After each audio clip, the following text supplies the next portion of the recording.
Mamá, financié un auto para mi esposa a tu nombre, así que paga las cuotas a tiempo cada mes, porque nosotros no tenemos dinero ahora. Esas fueron las palabras exactas que mi hijo me dijo por teléfono, sin pedir permiso, sin consultarme, como si yo fuera simplemente su alcancía personal. Ni siquiera tuvo la decencia de decírmelo en persona. Una llamada de 30 segundos donde me informó que yo ahora tenía una deuda de miles de dólares que nunca autoricé, para un auto que jamás vería, para una mujer que me trataba como su sirvienta. Y lo peor de todo es que no fue una pregunta, fue una orden. Mi propio hijo me estaba ordenando pagar por los caprichos de su esposa mientras ellos vivían la gran vida.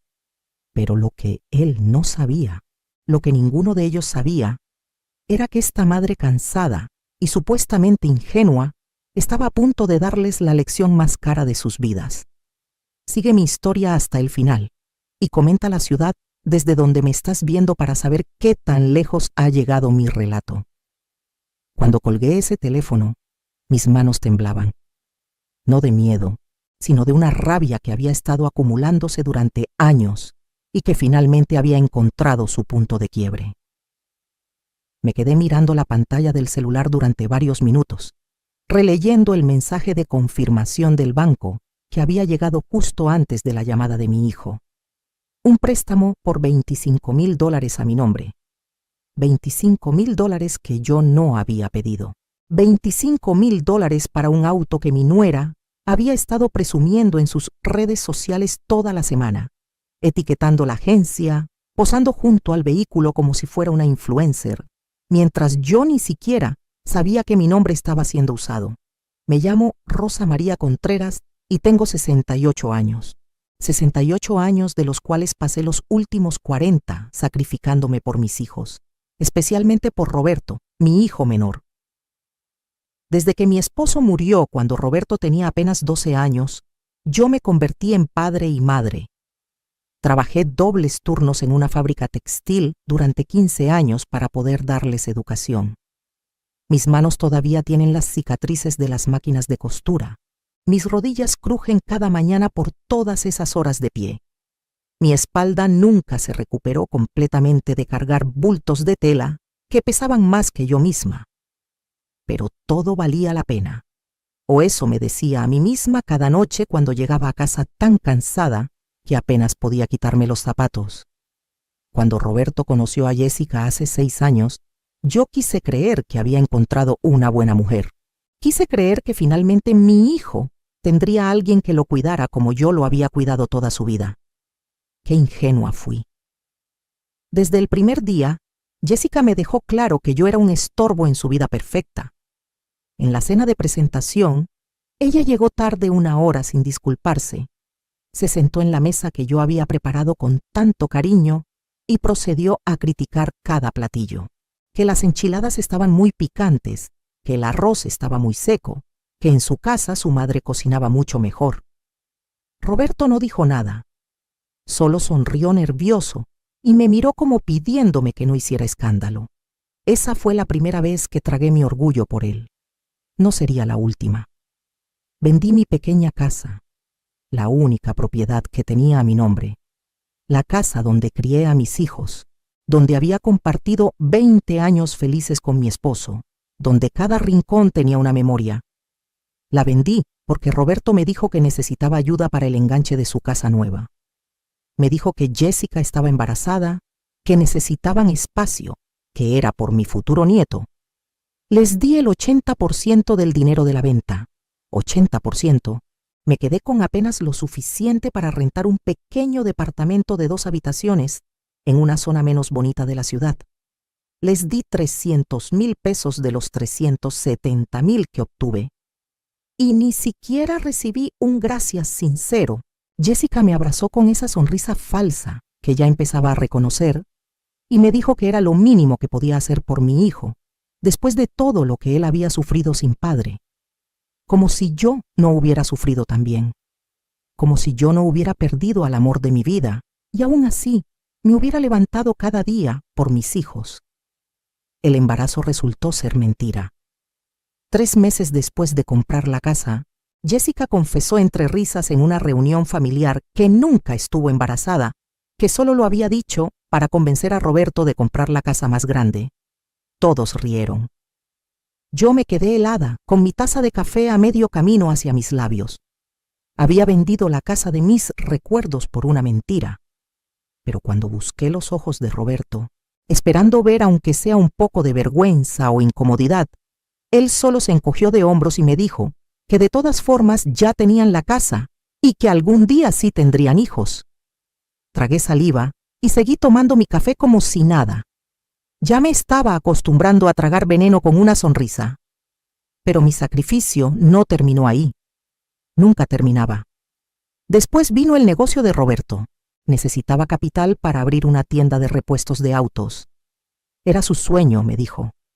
Su oportunidad de ser alguien en la vida. Yo todavía tenía algunos ahorros que había guardado de mi liquidación cuando finalmente me retiré de la fábrica después de todos esos años.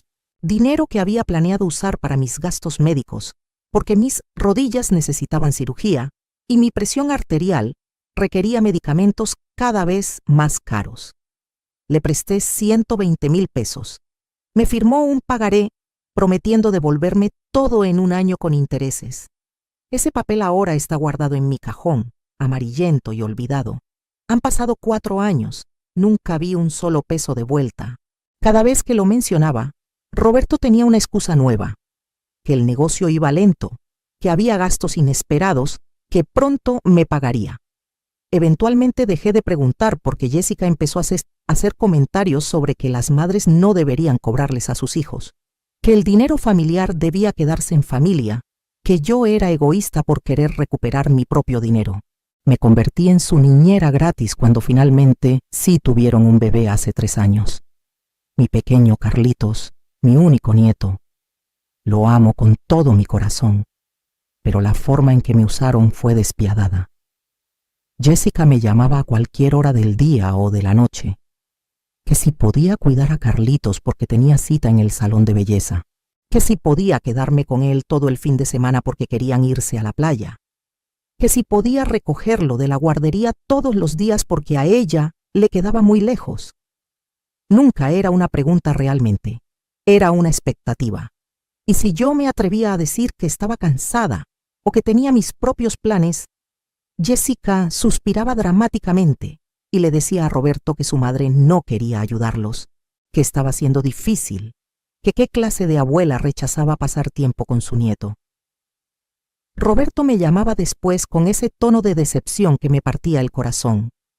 Entonces yo cancelaba lo que tuviera que cancelar y llegaba a su casa a cuidar a Carlitos. No me malentiendan, cuidar a mi nieto era un placer, pero lo hacía en condiciones humillantes. Jessica nunca dejaba comida preparada para él. Yo tenía que comprar los ingredientes con mi propia pensión y cocinarle. No me daba dinero para sus pañales o su leche. Yo los compraba. Una vez llegué a su casa y no había ni papel higiénico. La casa estaba siempre desordenada, como si un huracán hubiera pasado por ella. Jessica esperaba que yo no solo cuidara a Carlitos, sino que limpiara toda su casa. Lavaba montañas de ropa, trapeaba pisos, lavaba baños. Todo mientras cuidaba a un bebé activo. Llegaba a mi departamento tan exhausta que me dolía hasta respirar. Mis amigas me decían que pusiera límites, que dijera que no, que me estaban usando. Pero cada vez que pensaba en hacerlo, veía la carita de Carlitos y mi resolución se derretía. Además, Roberto siempre sabía exactamente qué decir para hacerme sentir culpable. Me recordaba todo lo que él había pasado sin padre. Me decía que las familias se apoyan mutuamente. Me hacía sentir que ser una buena madre significaba sacrificarlo todo, siempre, sin esperar nada a cambio. El colmo llegó cuando empezaron a pedirme dinero prestado cada mes para sus gastos. No eran cantidades pequeñas, 2,000 pesos aquí, 3,000 allá, para la luz, para el gas, para el supermercado, siempre con promesas de devolverlo la siguiente quincena. Nunca lo devolvían. Mi pensión de la fábrica es de apenas 6,000 pesos al mes. Después de mi renta de 3,500 pesos, me quedaban 2,500 para todo lo demás. comida, medicinas, transporte, servicios, y aún así, cuando Roberto me pedía dinero, yo encontraba la forma de dárselo. Comía menos, compraba las medicinas más baratas, caminaba en lugar de tomar el camión. Me volví experta en estirar cada peso hasta que no daba más. Había semanas en que mi cena era solo frijoles con tortillas. Había meses en que no compraba nada para mí, ni un par de zapatos, aunque los míos tuvieran agujeros, ni una blusa, aunque la mía estuviera desteñida y vieja. Y mientras yo vivía con lo mínimo, Jessica publicaba fotos en Instagram de sus salidas a restaurantes caros, de sus compras en tiendas de marca, de sus uñas recién hechas cada semana. Cada publicación era una bofetada.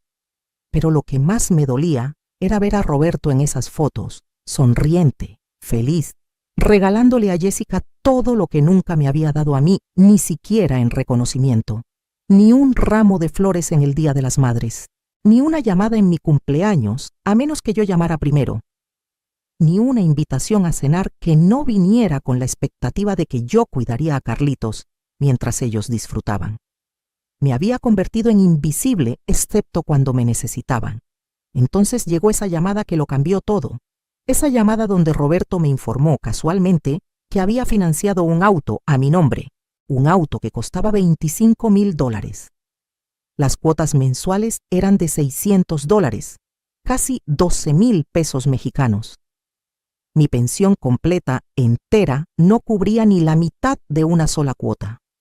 Y él me lo estaba diciendo como si me hubiera hecho un favor, como si debiera estar agradecida de que hubieran pensado en mí para arruinar mi crédito y hundirme en deudas que nunca podría pagar. Le pregunté cómo había podido hacer eso sin mi firma. Se rió.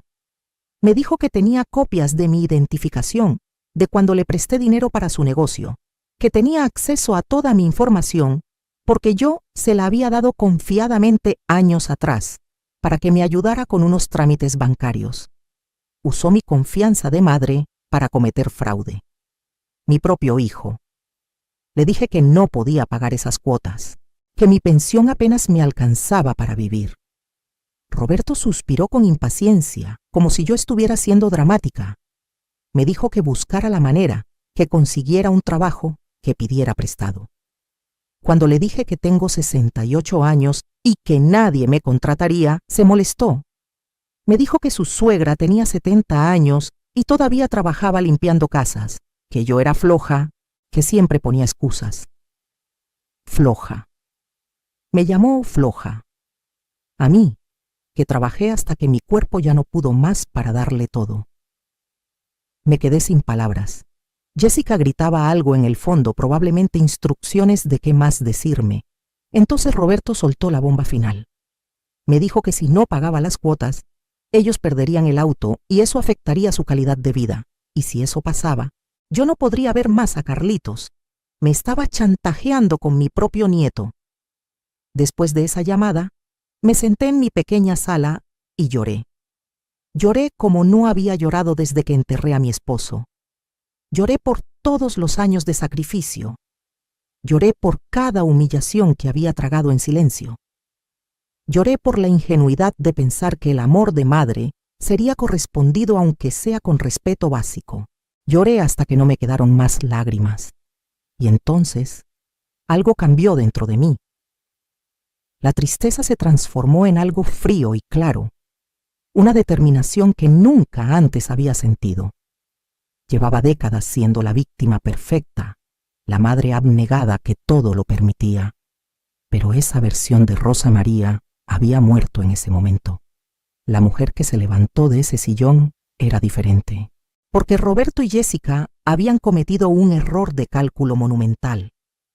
Ellos creían que me conocían, creían que sabían exactamente quién era yo y qué tenía. Pero había partes de mi vida, de mi historia, que nunca les había contado. Secretos que guardaba no por malicia, sino simplemente porque nunca preguntaron. Nunca les interesó saber realmente quién era yo más allá de ser la madre conveniente que resolvía sus problemas. Y esa ignorancia estaba a punto de costarles muy caro. Me sequé las lágrimas, fui a mi habitación y saqué de mi closet una caja vieja de zapatos que tenía guardada hasta el fondo. Dentro había documentos que no había mirado en años. Documentos que iban a cambiar absolutamente todo. Verán, hay algo que mis hijos nunca supieron sobre su padre. Mi esposo, en paz descanse, no era solo el hombre trabajador y humilde que ellos recordaban. Durante los últimos 5 años de su vida, antes de que la diabetes se lo llevara, él había hecho una inversión inteligente. Compró un terreno pequeño en las afueras de la ciudad con sus ahorros.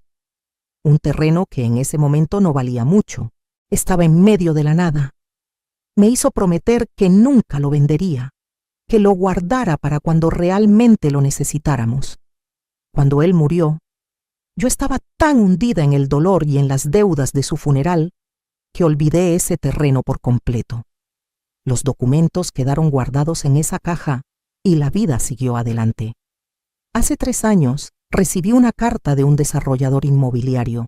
Resulta que la ciudad había crecido y ese terreno que estaba en medio de la nada ahora estaba justo en el camino de una nueva zona residencial.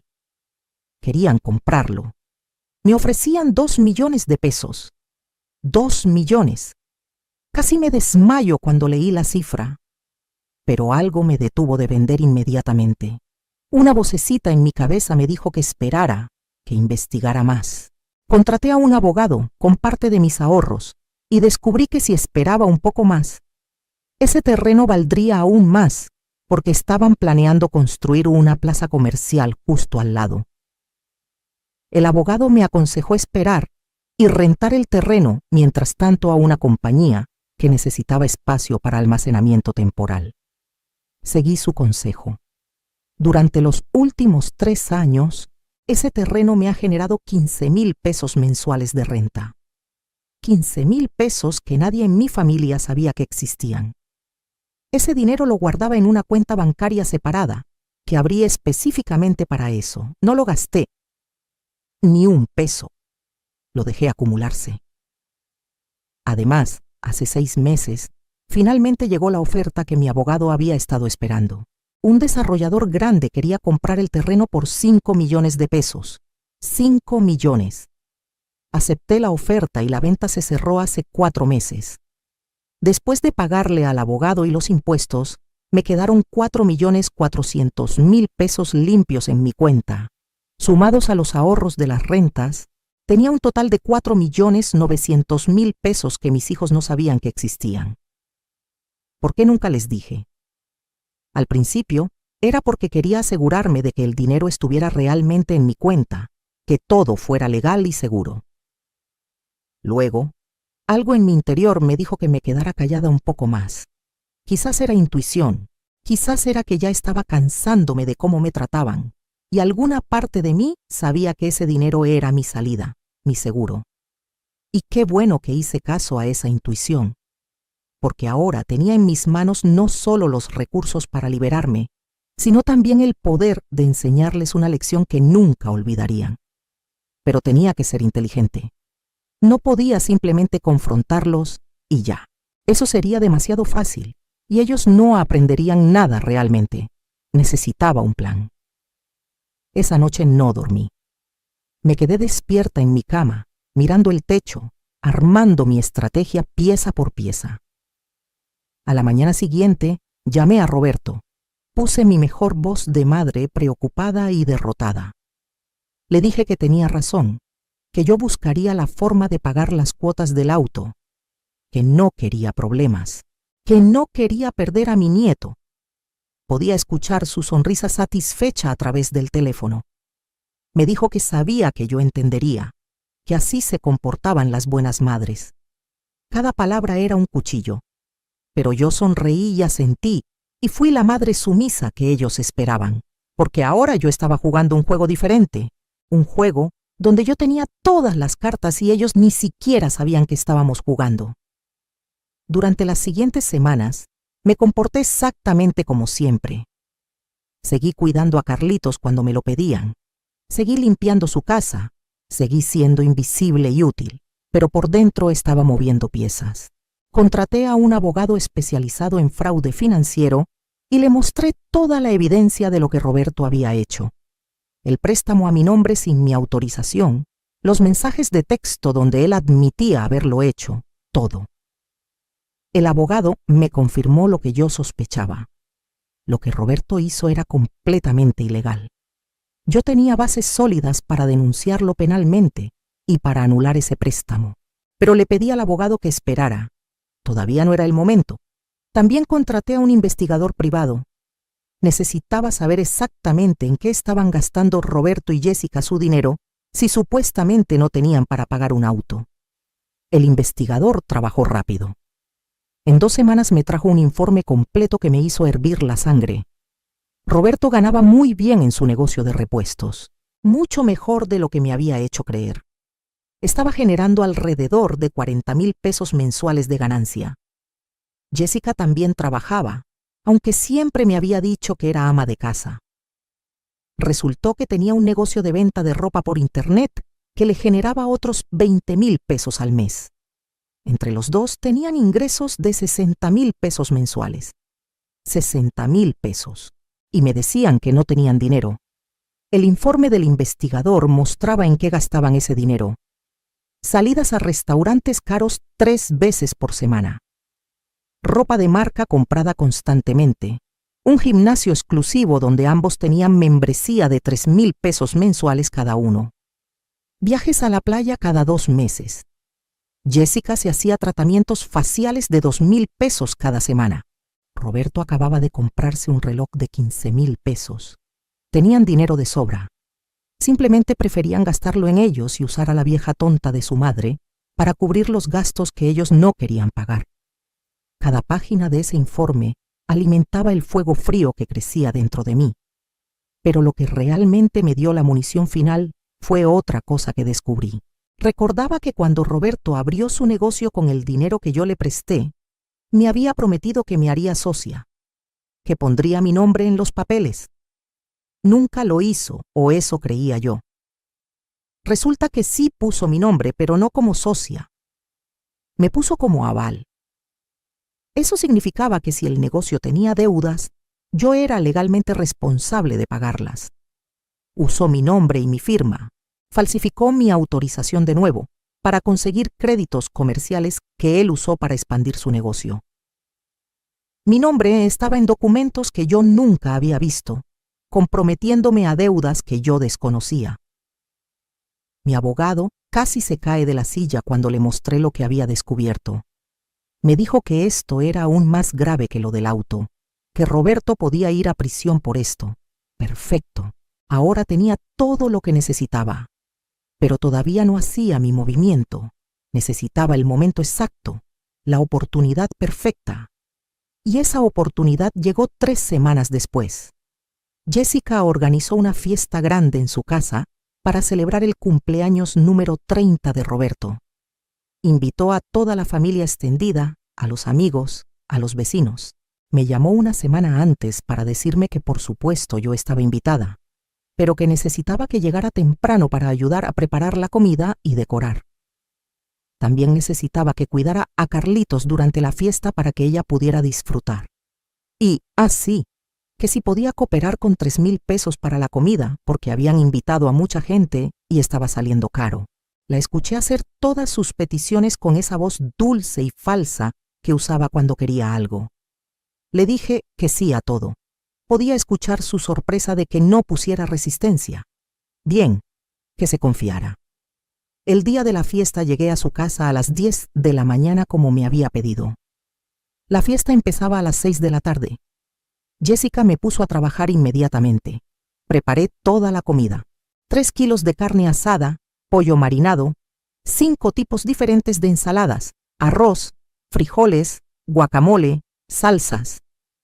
Mis manos y mi espalda gritaban de dolor, pero seguí trabajando con una sonrisa. Decoré toda la casa con globos y guirnaldas. Limpié hasta que todo brillaba. Puse las mesas, organicé las sillas. Jessica supervisaba desde el sillón con un vaso de mimosa en la mano, dándome órdenes. Ni una sola vez me ofreció ayuda. Ni una sola vez me preguntó si necesitaba un descanso. A las 5 de la tarde, Cuando todo estaba listo y ella se fue a su recámara a arreglarse, me senté en la cocina con los pies hinchados y una sonrisa en el rostro, porque esta era la última vez que hacía algo así. La última vez que me trataban como su sirvienta. Los invitados empezaron a llegar a las 6. Toda la familia estaba ahí. Mis hermanas, mis sobrinos, los primos de Roberto, los amigos de la infancia. Todos comiendo la comida que yo preparé, disfrutando en la casa que yo ayudé a comprar, celebrando a un hombre que me había traicionado de las peores formas posibles. Yo cuidaba a Carlitos en la recámara de visitas, lejos de la fiesta. Podía escuchar la música y las risas. Podía escuchar a Jessica presumiendo su casa, su vida perfecta. Esperé pacientemente. Había pedido a mi abogado y al investigador que vinieran a las 8 de la noche. Les dije que se presentaran como invitados, que se mezclaran. Nadie sabría quiénes eran. A las 8:30, cuando la fiesta estaba en su punto más alto, cuando todos habían comido y tomado suficiente para estar relajados y contentos, salí de la recámara con Carlitos dormido en mis brazos. Lo puse cuidadosamente en su cuna y luego bajé las escaleras hacia la sala donde estaba toda la reunión. Le hice una señal a mi abogado. Era el momento. Mi corazón latía tan fuerte que podía escucharlo en mis oídos, pero mis manos estaban firmes. Caminé hacia el centro de la sala y toqué mi copa con una cuchara. El tintineo captó la atención de todos. La música se apagó. Roberto y Jessica me miraron confundidos desde su lugar de honor en el sofá principal. Disculpen que interrumpa la celebración, dije con voz clara y fuerte, una voz que no reconocía como mía porque nunca la había usado antes. Pero tengo un anuncio importante que hacer y quiero que todos ustedes, nuestra familia y amigos, sean testigos. Roberto se rió nervioso. Jessica tenía el ceño fruncido. Podía ver la irritación en sus ojos. Estaba arruinando su fiesta perfecta. Como todos saben, continué. Yo he dedicado mi vida entera a mi familia. Trabajé hasta romperme el cuerpo para darles educación a mis hijos. Vendí mi casa para ayudar a Roberto a comprar esta hermosa casa donde estamos ahora. Le presté los ahorros de toda mi vida para abrir su negocio. He cuidado a mi nieto sin cobrar un peso. He limpiado, cocinado, servido. He sido la madre perfecta, ¿verdad? Algunos invitados asentían, otros se veían incómodos, sintiendo que algo no iba bien. Roberto se puso de pie. Mamá, ¿qué estás haciendo? No es momento para... Lo interrumpí alzando la mano. Siéntate, Roberto, no he terminado. Mi tono lo dejó helado. Se sentó lentamente con los ojos muy abiertos. Jessica le susurraba algo furiosa, pero yo continué. Lo que ustedes no saben es lo que recibí a cambio de todo ese sacrificio. Roberto, ¿por qué no le cuentas a todos sobre el auto que acabas de comprar? El auto de $25,000 que financiaste a mi nombre sin mi permiso y me exigiste que pagara. El silencio en la sala era sepulcral. Todos los ojos se volvieron hacia Roberto. Su cara pasó de blanca a roja en segundos. Mamá, eso es privado. No tienes por qué. Jessica lo interrumpió poniéndose de pie con furia. Es nuestro asunto familiar. No tienes derecho a avergonzar a tu hijo en su cumpleaños frente a todos. Eres una desagradecida. Después de todo lo que Roberto ha hecho por ti. Me reí. Fue una risa real, liberadora. ¿Todo lo que él ha hecho por mí? ¿Qué exactamente ha hecho Roberto por mí, Jessica? Falsificar mi firma para endeudarse. Usar mi nombre como aval en su negocio sin mi conocimiento. Robarme mi dinero con falsas promesas de devolverlo. Mi hermana mayor, Marta, se puso de pie. Rosa, ¿qué estás diciendo? Roberto hizo eso. Roberto levantó las manos defensivamente. No es como ella lo está pintando. Yo iba a pagarle todo. El negocio está creciendo, solo necesitaba tiempo. Y lo del auto, bueno, pensé que mamá querría ayudar. Jessica agregó rápidamente. Exacto.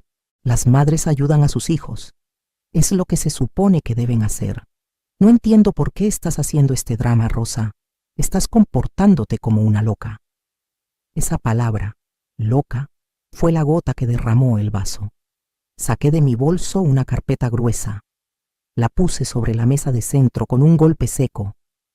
Esta carpeta contiene todos los documentos que prueban el fraude que Roberto cometió contra mí. Contratos falsos, firmas falsificadas, préstamos no autorizados. También contiene un informe financiero completo que muestra que Roberto y Jessica ganan 60,000 pesos mensuales, pero me dicen que no tienen dinero, mientras gastan miles en lujos innecesarios cada mes. Abrí la carpeta y empecé a sacar documentos, mostrándoselos a los invitados más cercanos. Fotos de los estados de cuenta de Roberto, fotos de las compras excesivas de Jessica, el contrato del auto a mi nombre, todo. Roberto intentó arrebatarme los papeles, pero mi abogado, que había estado esperando este momento, se interpuso. Señor, le recomiendo que no toque esos documentos, son evidencia legal. Roberto lo miró confundido. ¿Quién diablos eres tú? El abogado sacó su tarjeta. Soy el abogado de tu madre, y te informo que ella tiene bases legales sólidas para denunciarte penalmente por fraude, falsificación de documentos y robo de identidad. La sala explotó. Todos hablaban al mismo tiempo. Mis hermanas me miraban con los ojos muy abiertos. Los amigos de Roberto se alejaban lentamente de él como si fuera contagioso. Jessica gritaba que esto era una mentira, que yo estaba inventando todo porque estaba celosa de su felicidad. Pero yo no había terminado. «Hay más», dije, alzando la voz sobre el caos. De nuevo se hizo silencio. Durante años ustedes asumieron que yo era una vieja pobre que dependía de su caridad. Asumieron que no tenía nada más que mi pensión miserable. Y yo los dejé creer eso, pero la verdad es muy diferente. Saqué otro documento de mi bolso, los papeles de la venta del terreno. Hace 4 meses vendí un terreno que mi esposo, en paz descanse, compró hace muchos años. Un terreno que ustedes ni siquiera sabían que existía. Lo vendí por 5 millones de pesos. Podía ver las caras de shock alrededor de la sala. Roberto se quedó con la boca abierta. Jessica parecía a punto de desmayarse. 5 millones de pesos que tengo seguros en mi cuenta bancaria. 5 millones de pesos que nunca verán. Ni un centavo. Además, Guy, continué, disfrutando cada segundo de esto. Ese terreno me generó rentas durante 3 años por 15,000 pesos mensuales. Dinero que ahorré completamente.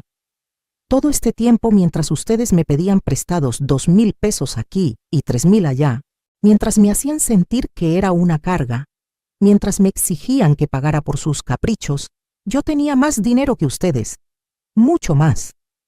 Pero preferí quedarme callada y ver hasta dónde llegaba su abuso. Y ahora sé exactamente de lo que son capaces. Roberto encontró su voz finalmente. Sonaba desesperada, rota. Mamá, espera. Si tienes ese dinero, entonces puedes ayudarnos. Podemos pagar el auto juntos. Podemos invertir en el negocio. Podemos. Me reí de nuevo. ¿Ayudarlos? Roberto, ya te ayudé. Te ayudé toda tu vida. Te di todo lo que tenía y más. Y tú me pagaste con traición y abuso. Esos días se acabaron. Me volteé hacia mi abogado. Por favor, procede con lo que discutimos. El abogado asintió y sacó más papeles de su maletín. Señor Roberto Contreras, aquí tengo una demanda civil por la recuperación de todos los préstamos no pagados a su madre, con intereses acumulados. El total asciende a 340,000 pesos. También tengo una denuncia penal lista para presentarse mañana por la mañana ante el Ministerio Público por los delitos de fraude y falsificación de documentos. Y finalmente, tengo una solicitud para anular el préstamo del automóvil que fue obtenido fraudulentamente a nombre de la señora Rosa María Contreras. Jessica gritó. Literalmente gritó como niña pequeña haciendo berrinche. No pueden hacer esto. Es su hijo. Las madres no demandan a sus hijos. Esto es monstruoso. Me acerqué a ella, mirándola directamente a los ojos. ¿Sabes qué es monstruoso, Jessica? Usar y abusar de una mujer de 68 años que lo único que hizo fue amar demasiado. Eso es monstruoso. Robarle su tranquilidad, su dinero, su dignidad. Eso es monstruoso. Yo solo estoy recuperando lo que es mío. Me volví hacia Roberto. Por un momento vi al niño pequeño que había sido, al niño que lloró en mis brazos cuando su padre murió. Pero ese niño había crecido y se había convertido en un hombre que no reconocía. Un hombre que me veía como un recurso a explotar en lugar de una madre a respetar. Tenías una madre que hubiera dado la vida por ti, le dije suavemente. Tenías una madre que trabajó hasta quebrarse para darte oportunidades. Tenías una madre que te amaba incondicionalmente y la desperdiciaste. La usaste, la traicionaste y ahora pagarás las consecuencias de esas decisiones. Roberto tenía lágrimas en los ojos. No sé si eran de arrepentimiento o solo miedo a las consecuencias legales. Honestamente, ya no me importaba. Pero mamá, balbuceó, soy tu hijo. No puedes hacerme esto. La familia no se trata así. Lo miré fijamente. Tienes razón. La familia no se trata así. Deberías haberlo recordado antes de tratarme como lo hiciste. Mi hermana Marta se acercó, puso su mano en mi hombro. Rosa, estoy orgullosa de ti. Debiste hacer esto hace años. Otros familiares empezaron a acercarse, ofreciendo su apoyo, disculpándose por no haber visto lo que estaba pasando. Roberto y Jessica se quedaron solos en su sofá, rodeados de los restos de su fiesta arruinada, mientras todos los demás se agrupaban a mi alrededor. El investigador privado, que también había estado mezclado entre los invitados, se acercó y me entregó un sobre. Los documentos adicionales que pidió, señora. Todo está en orden. Saqué los papeles del sobre. Era una demanda de desalojo. Verán, cuando investigué más a fondo la casa que Roberto compró con mi dinero, descubrí algo interesante. Aunque yo solo di el 80% del enganche, el contrato especificaba que cualquier persona que contribuyera con más del 50% del enganche tenía derechos legales sobre la propiedad. Roberto nunca leyó la letra pequeña. Yo sí. Ah, y una cosa más, dije, mostrándole los papeles a Roberto. Esta casa, la casa que compré en su mayoría con mi dinero, legalmente me pertenece un 60% y estoy ejerciendo mi derecho de venderla. Ya tengo un comprador interesado que ofrece un muy buen precio. Tienen 30 días para desalojar. Jessica se desmayó. Literalmente se desmayó. Hubo conmoción mientras varios invitados la atendían, la abanicaban, le traían agua. Roberto me miraba como si fuera un monstruo salido de sus pesadillas. No puedes dejarnos sin casa. Tenemos un hijo, tu nieto. ¿Qué va a pasar con Carlitos? Esa pregunta me dolió, porque yo amaba a Carlitos con todo mi corazón. Pero ya había pensado en eso también.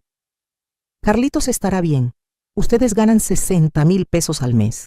Pueden rentar un lugar perfectamente adecuado con esos ingresos. De hecho, probablemente deberían empezar a buscar pronto porque el reloj está corriendo.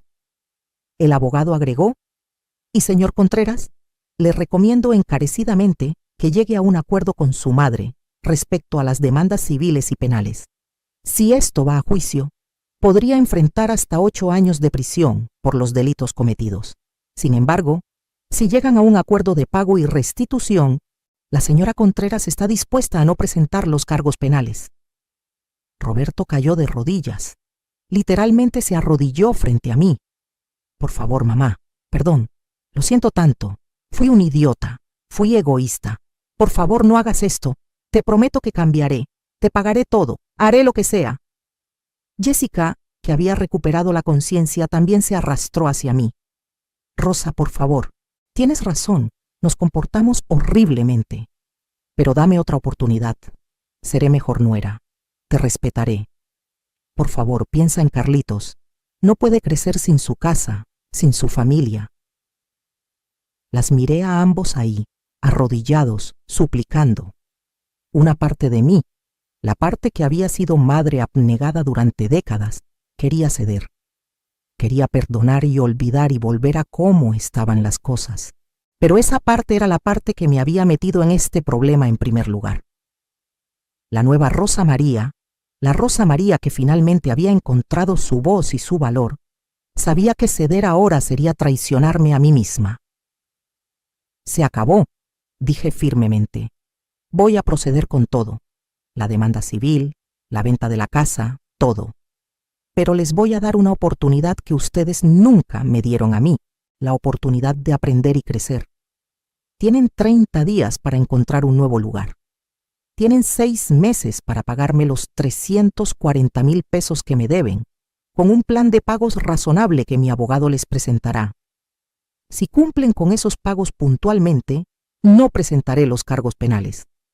Pero si se atrasan aunque sea un día, o si intentan cualquier otro engaño, los meteré a la cárcel sin pensarlo 2 veces. Y respecto a Carlitos, podré verlo cuando yo quiera, bajo mis términos, no los de ustedes. Estas son mis condiciones. Tómenlas o déjenlas. Roberto aceptó inmediatamente, asintiendo desesperadamente. Jessica también, aunque podía ver el odio en sus ojos. No me importaba. Ya no necesitaba que me quisieran, solo necesitaba que me respetaran y me dejaran en paz. Me volví hacia los invitados que seguían en la sala, testigos de todo este drama. Lamento haber arruinado la fiesta, pero necesitaban saber la verdad. Necesitaban ver quién realmente es mi hijo y qué me ha hecho. Gracias por su tiempo. Tomé mi bolso y caminé hacia la puerta. Mi hermana Marta me siguió, junto con varios otros familiares que querían asegurarse de que estuviera bien. Atrás dejé a Roberto y Jessica en los restos de su fiesta destruida, rodeados de decoraciones festivas que ahora parecían crueles burlas de la celebración que había sido. Los siguientes 30 días fueron un torbellino. Roberto y Jessica encontraron un departamento para rentar, mucho más modesto que su casa, en un barrio menos exclusivo. Los ayudé a empacar, no por ellos, sino por Carlitos. No quería que mi nieto sufriera más de lo necesario por los errores de sus padres. Durante el proceso de mudanza, Jessica apenas me hablaba. Roberto intentaba de vez en cuando iniciar conversaciones, tratando de reconstruir algo de nuestra relación, pero todo se sentía forzado y falso. La confianza estaba rota, quizás para siempre. La casa se vendió rápidamente. Mi 60% de la venta me dio otros 800,000 pesos. Roberto recibió su 40%, que usó para pagar deudas que yo ni siquiera sabía que tenía. Empezaron a pagarme los 340,000 pesos en cuotas mensuales de 15,000 pesos. Era un sacrificio para ellos, podía verlo. Tuvieron que recortar drásticamente sus gastos. No más restaurantes caros, no más compras de ropa de marca, no más viajes. Jessica tuvo que empezar a cocinar en casa, algo que aparentemente nunca había hecho mucho. Roberto trabajaba más horas en su negocio. Por primera vez en sus vidas, estaban sintiendo la presión financiera real, la presión que yo había sentido toda mi vida. Y honestamente, les hacía bien. El préstamo fraudulento del auto fue anulado legalmente. La agencia tuvo que recuperar el vehículo y cancelar la deuda a mi nombre. Mi crédito fue restablecido. Roberto y Jessica perdieron el auto y tuvieron que empezar a usar transporte público. Cada vez que pensaba en Jessica subiendo al camión con sus tacones caros, me daba una pequeña satisfacción. Pero lo más importante fue lo que cambió en mí. Con mi nueva seguridad financiera, me mudé a un departamento hermoso en un edificio con seguridad, elevador y una pequeña terraza donde podía tener plantas. Por primera vez en décadas, tenía un espacio que era verdaderamente mío, que nadie podía quitarme. Contraté a un contador profesional para manejar mis inversiones. Puse la mayor parte de mi dinero en cuentas de ahorro de alto rendimiento y fondos de inversión conservadores. El resto lo guardé en una cuenta corriente para mis gastos diarios. Empecé a vivir con un presupuesto cómodo de 20,000 pesos mensuales, dejando el resto para crecer. Por primera vez en mi vida, podía comprar lo que necesitaba sin culpa o estrés. Me compré ropa nueva, bonita, no de marca cara como Jessica, sino ropa de buena calidad que me hacía sentir bien. Me uní a un grupo de yoga para adultos mayores. empecé a ir a terapia para procesar décadas de abuso emocional que había normalizado. Mi terapeuta me ayudó a entender que ser una buena madre no significaba sacrificarlo todo hasta desaparecer. Me ayudó a establecer límites saludables, algo que nunca antes había hecho. Reconecté con viejas amigas que había descuidado durante años, porque estaba siempre disponible para Roberto. Descubrí que tenía una vida más allá de ser madre y abuela. Veo a Carlitos 2 veces por semana. Roberto y Jessica me lo traen a mi departamento y lo recogen después. Durante esas visitas es solo Carlitos y yo. Jugamos, leemos libros, cocinamos juntos. Le estoy enseñando español correctamente, no la mezcla descuidada que habla en casa. Le cuento historias sobre su abuelo, sobre la familia, sobre nuestras raíces.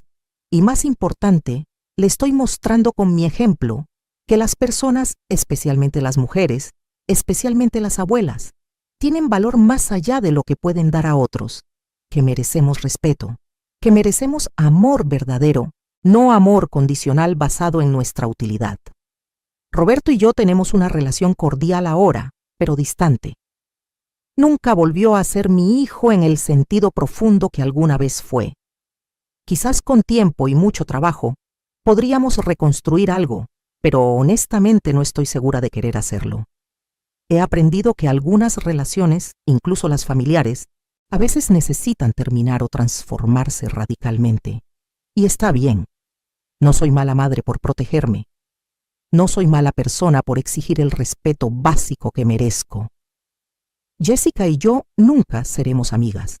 Ella todavía me culpa por destruir su vida, aunque fue su propia avaricia y crueldad lo que causó todo. A veces la veo cuando deja o recoge a Carlitos y puedo ver el resentimiento en sus ojos. Pero ya no me afecta. Su opinión sobre mí dejó de importarme el día que decidí valorarme a mí misma. La familia extendida tuvo reacciones mixtas a todo lo que pasó. Algunos, como mi hermana Marta, me apoyaron completamente y me dijeron que debía haberlo hecho años antes. Otros pensaron que fui demasiado dura, que las familias deben perdonar siempre, que lavé la ropa sucia en público innecesariamente. Pero incluso esas voces críticas se callaron cuando les mostré toda la evidencia de lo que me habían hecho. Es fácil juzgar desde afuera cuando no conoces toda la historia. Y la verdad es que ya no me importa lo que piensen. Por primera vez en mi vida estoy viviendo para mí, no para cumplir las expectativas de otros. Han pasado 8 meses desde esa fiesta de cumpleaños que cambió todo. Roberto ha pagado religiosamente sus cuotas mensuales. Aparentemente el miedo a la cárcel es un gran motivador. Le quedan aún 11 meses de pagos. No sé qué pasará después, si intentará reconstruir nuestra relación o si simplemente seguiremos siendo cordiales y distantes. Honestamente, estoy en paz con cualquier resultado. Mi felicidad ya no depende de él. Mi valor como persona ya no está definido por mi rol de madre sacrificada. Soy Rosa María Contreras, una mujer de 68 años que finalmente aprendió a defenderse. He estado usando parte de mi dinero para ayudar a otras mujeres. Doné 100,000 pesos a un refugio para mujeres víctimas de violencia doméstica. Me uní como voluntaria a un grupo que ayuda a mujeres mayores a entender sus derechos legales y financieros. Cada vez que veo a una mujer mayor siendo ignorada, menospreciada o abusada por su familia, veo mi reflejo del pasado y hago todo lo que puedo por darles las herramientas que yo no tuve durante tanto tiempo. Les enseño que nunca es demasiado tarde para defenderse, que el amor propio no es egoísmo, que poner límites no te hace mala madre, mala esposa o mala abuela, te hace una persona saludable. La otra semana, una mujer de 72 años vino al grupo de apoyo llorando. Su hija le había vaciado su cuenta de ahorros, prometiendo invertir el dinero y duplicarlo. Por supuesto, la hija gastó todo en un auto de lujo y unas vacaciones a Europa. Esta mujer se sentía avergonzada, estúpida, como si fuera su culpa por confiar. Le conté mi historia. Le mostré que no estaba sola, que el abuso financiero por parte de familiares es más común de lo que la gente cree, especialmente hacia adultos mayores. Le di el contacto de mi abogado. La semana pasada me llamó para decirme que había presentado una demanda contra su hija. Estaba aterrada, pero también aliviada. Me agradeció por darle el valor. Le dije que el valor siempre estuvo dentro de ella, solo necesitaba permiso para usarlo. Mi vida ahora es tranquila, pero es una tranquilidad ganada, no impuesta. Me despierto cuando quiero, no cuando alguien me llama exigiendo que cuide niños o limpie casas.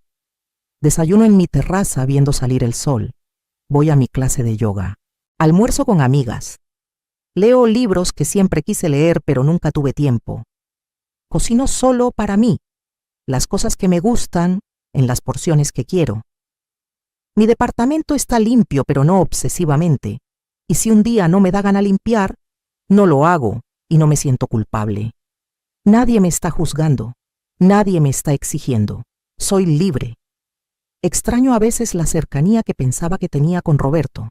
Sí, pero me he dado cuenta de que esa cercanía era unilateral. Yo me sentía cerca de él porque lo amaba incondicionalmente. Él nunca sintió esa cercanía porque para él yo era una herramienta, un recurso. Y no puedes extrañar algo que nunca realmente existió de la forma que creías. Es como extrañar un espejismo. Me arrepiento de cómo manejé todo. A veces me pregunto si pude haber sido menos dramática, si pude haber confrontado a Roberto en privado en lugar de en su fiesta de cumpleaños frente a toda la familia. Pero entonces recuerdo todas las veces que traté de hablar con él en privado, todas las veces que intenté suavemente establecer límites y fui ignorada o manipulada. A veces lo dramático es necesario. A veces necesitas hacer ruido para que te escuchen cuando ignoraron tus susurros durante décadas. He aprendido tanto en estos meses. He aprendido que el perdón no significa olvidar o permitir que el abuso continúe. Puedes perdonar a alguien por tu propia paz mental, mientras simultáneamente te proteges de futuras heridas. He aprendido que la familia no es solo sangre. Mi hermana Marta, mis amigas del grupo de yoga, las mujeres del grupo de apoyo, ellas son mi familia ahora tanto o más que Roberto. He aprendido que nunca es demasiado tarde para cambiar tu vida. A los 68 años, cuando muchas personas piensan que sus vidas ya están definidas, yo estoy empezando de nuevo. Y es aterrador y emocionante y liberador todo al mismo tiempo. También he aprendido sobre mí misma. He aprendido que soy más fuerte de lo que pensaba. Durante años me vi como una víctima, como alguien a quien le pasaban cosas. Pero la verdad es que tenía poder todo el tiempo. Tenía el poder de decir que no. Tenía el poder de establecer límites. Tenía el poder de alejarme de situaciones tóxicas. Solo que había sido condicionada toda mi vida a creer que usar ese poder me hacía mala persona, mala madre. La sociedad nos enseña que las madres deben sacrificarlo todo, que nuestro valor está en cuánto podemos dar, cuánto podemos aguantar. Es una mentira. Es una mentira cruel que nos mantiene encadenadas a relaciones abusivas bajo el disfraz del amor. Si pudiera hablar con la Rosa María de hace un año, la que lloraba sola en su departamento después de esa llamada telefónica de Roberto, le diría que se avecinan tiempos difíciles, pero también liberadores. Le diría que encontrará una fortaleza dentro de sí misma que no sabía que existía. Le diría que está bien poner sus necesidades primero por una vez en la vida. Le diría que el amor verdadero, ya sea de hijos, pareja o familia, no te deja vacía y agotada.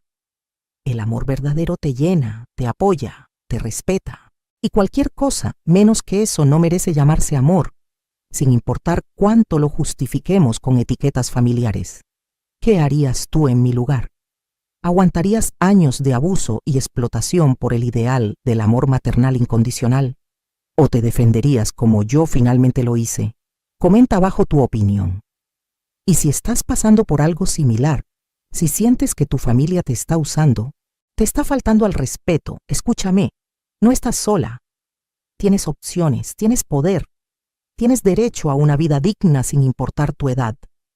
No es egoísmo cuidar de ti misma, es supervivencia, es respeto propio, es amor propio, Y ese es el tipo de amor más importante de todos. Mi historia no tiene un final de cuento de hadas donde la familia se reconcilia completamente y todos aprenden sus lecciones y vivimos felices para siempre. La vida real rara vez funciona así, pero tiene un final donde yo, Rosa María Contreras, finalmente me pongo primera en mi propia vida, donde camino con la cabeza en alto sabiendo que me defendí, donde duermo tranquila sin deudas que no autoricé, sin exigencias que no puedo cumplir, sin culpa que no merezco. Y eso, para mí, es mucho mejor que cualquier cuento de hadas, porque es real, es mío y nadie puede quitármelo.